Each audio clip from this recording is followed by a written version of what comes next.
Bueno, aquí respondiendo a esta nos decía usted, uno de los problemas más fundamentales, un problema que si lo va a poner usted en prioridades estaría entre los primeros tres.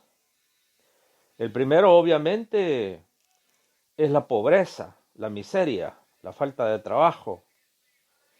Y donde hay trabajo, la completa injusticia de pagar un salario que perpetúa el hambre y la misma pobreza, con la única diferencia que dice, que puede decir, tengo trabajo.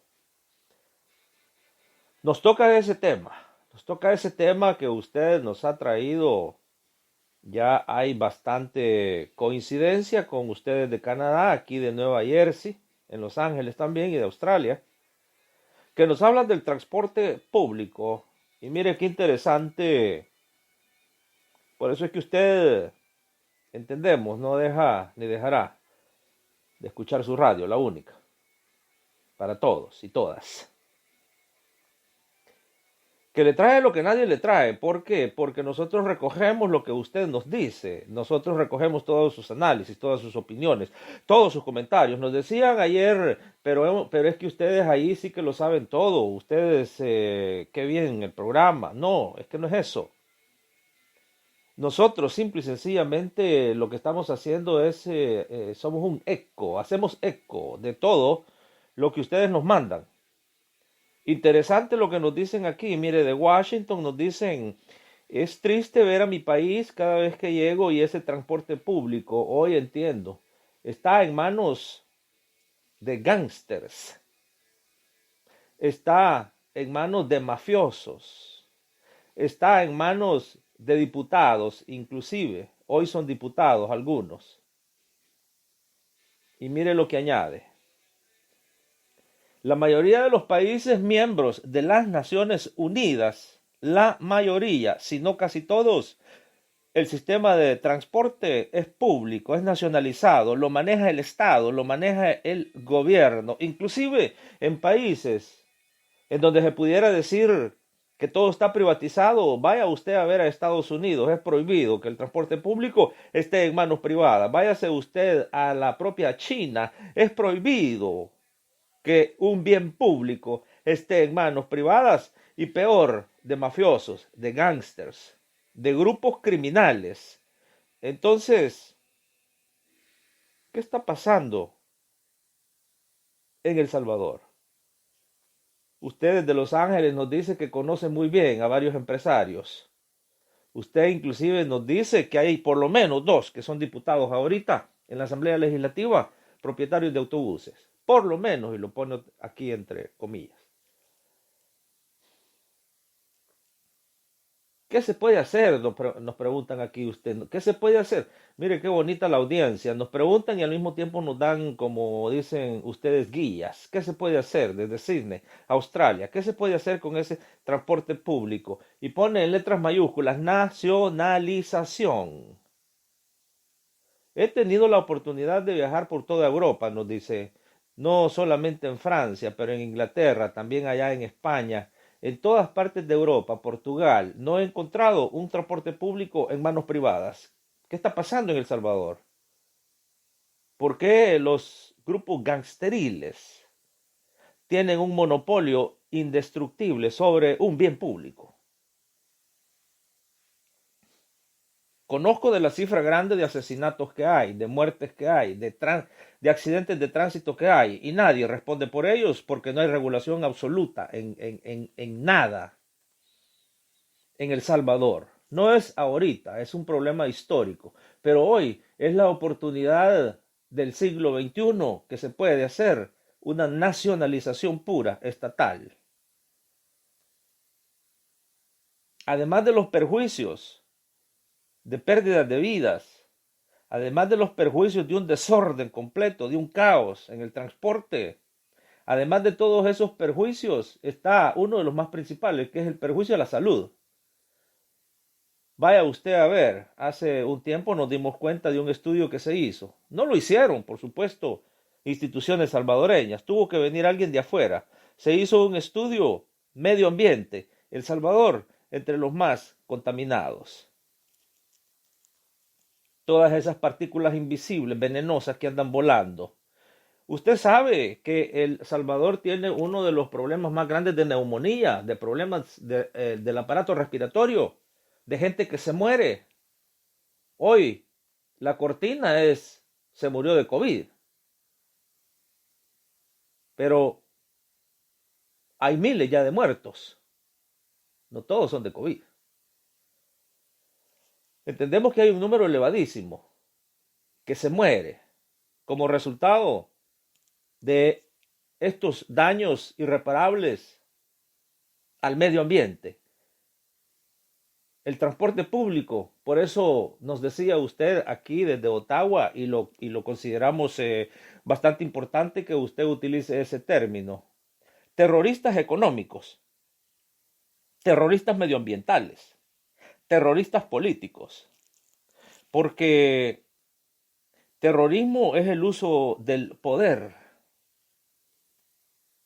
Terrorismo es el uso del poder, especialmente para objetivos y para fines no comunes, ni colectivos, ni sociales, sino que individuales o grupistas. En este sentido, esto del Salvador es gravísimo. Es grave porque el transporte público está en manos de maras gangsteriles. Que por cierto, nos dice usted que conoce a varios empresarios. Óigame, estos empresarios viven mucho mejor que cualquier millonario que yo he conocido aquí mismo en Alemania, en Francia, en Portugal, en cualquier país de Europa. Estos millonarios viven como reyes. Tienen su pequeño reinado allí donde ellos viven. Y si no, pregúntele al mismo pueblo. El pueblo lo sabe muy bien. ¿Qué hacer? ¿Qué hacer en esta coyuntura? ¿Qué hacer en esta coyuntura que va a durar más? Va a durar más, nos dice usted. ¿Y cómo hacemos? Y vuelve a decir, es urgente hoy, más que nunca, que un esfuerzo sobre la nacionalización empiece, una campaña a nivel nacional empiece y empiece ya. Sabe usted, nos dice de Frankfurt, que ya tiene 25 años de vivir, dice, en Alemania, y todos los años va a El Salvador. Y es altamente triste lo que nos dice. Dice que relativamente hablando, el transporte público, entre comillas, en El Salvador está más caro que en Europa. Más caro que en Europa. El transporte público. Y esa es una gran ironía. No se le debe de llamar transporte público porque no es un transporte público. Es un transporte que está en manos de un grupo gangsteril, de maras, de gangas, poderosísimas, millonarias hoy, multimillonarias. Y usted lo pone acá entre signos de exclamación. ¿Y sabían ustedes que sobre las ganancias que a ellos les quedan, sabían ustedes que estos grupos gangsteriles todavía son subsidiados por el gobierno? Y pone varios signos de interrogación al final. Subsidio del gobierno a grupos terroristas y criminales gangsteriles que están destruyendo el medio ambiente de El Salvador. Dicen que son intocables. Dicen que algunos se deshacen de sus enemigos mandándolos al cementerio. Oiga, por eso es que se está dando este reporte. Todos ustedes nos están enviando todas estas notas. usted nos dice, yo no sabía lo del subsidio. Esto es un desastre. ¿Cómo se puede permitir los impuestos del pueblo salvadoreño, que no tiene ni escuelas, se los están dando a los gangsteriles, quienes los convierten en humo para seguir contaminando los pulmones de los salvadoreños y decir que se están muriendo de COVID? ¿Qué es lo que está pasando en este país? Diría Eduardo Galeano, aquí todo está cabeza abajo. Pero le dirían también los revisionistas, no, no es que todo esté cabeza abajo, está cabeza abajo todo lo que va a beneficiar al pueblo salvadoreño, pero lo que beneficia a estas maras, a estos grupos gangsteriles, a estos grupos criminales, a estos terroristas económicos, eso no está cabeza abajo. Ellos están teniendo ganancias millonarias, como la tienen los que privatizaron la banca, como la que tienen los que se están robando las pensiones de los trabajadores, como las que tienen los que están evadiendo y eludiendo impuestos todos los años. Por eso es que el país es el más endeudado hoy de toda América Latina. Queda endeudado a casi un 100% este país. ¿Por qué? Porque se rehúsa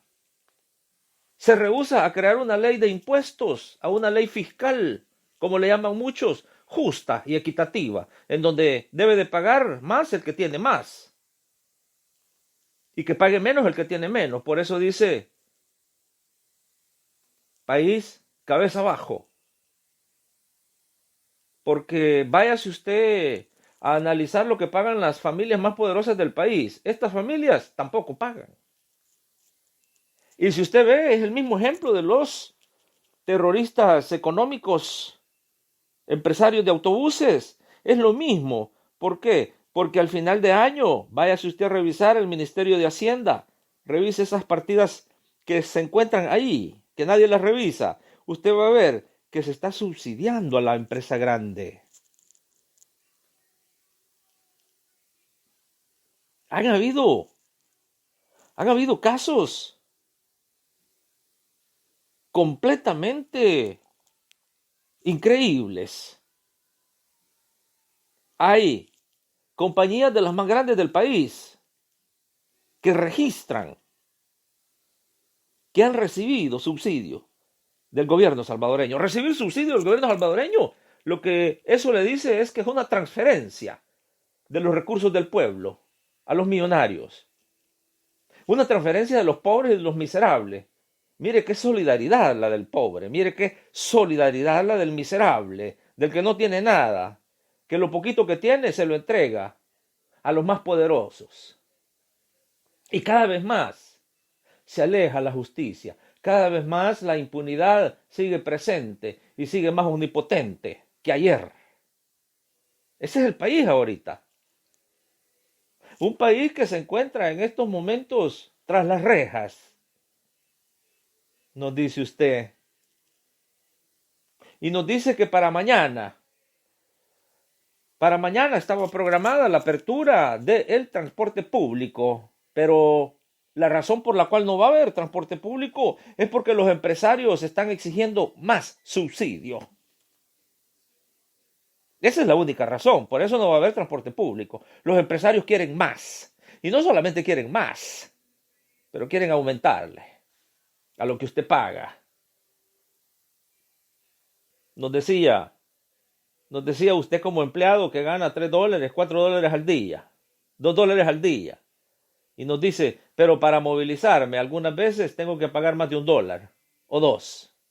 Entonces, usted está trabajando para subsidiar a estas gangas, a estas mafias. Por eso el pobre es más pobre y el rico es más rico.